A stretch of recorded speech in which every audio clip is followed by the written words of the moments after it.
7 oğul istərəm filmdən maraqlı faktlar. 7 oğul istərəm filmi 1970-ci ildə çəkilib. Filmdə 7 nəfər komsomolçuların Peykanlı kəndinə gəlməsindən və Gəray bəyə qarşı mübarizə aparmasından bəhs edilir. Filmdə Bəxtiyarın Humayı qamçı ilə döymə səhnəsi birmənalı qarşılanmayıb.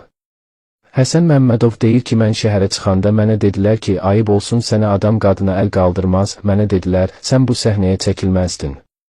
Bu sözlərdən sonra Həsən Məmmədov 3 ay çəkilişlərə gəlmir. Və deyir ki, bu səhnəni filmdən çıxardın. Amma rejissor bunu qəbul etmir. Və deyir ki, əgər bu səhnə olmasa film uğurlu olmaz. Filmdə ən qalmaqallı səhnələrdən biri də Gəray bəyin ölüm səhnəsidir. Birinci çəkilişdə Bəxtiyarın özü Gəray bəyi öldürür.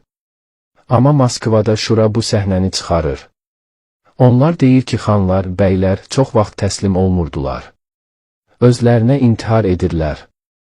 Elə buna görə də filmdə bu səhnə dəyişdirilir. Film 7 dəfə Lenin mükafatına layiq görülüb. Bu filmindən Həsən Məmmədov 30.000, Həsənağa Turabov isə 42.000 pul qazanmışdır. Bu kənddə bir kişi var ya yox. Gözünüzün qabağında dağ boyda kişinin əcrafın biri vurur, siz də yorğan altında gizlənirsiniz, ha? Söz soruşuram sizdən. Hanı aranızda kişi? Hanı Peykanlının mərdi?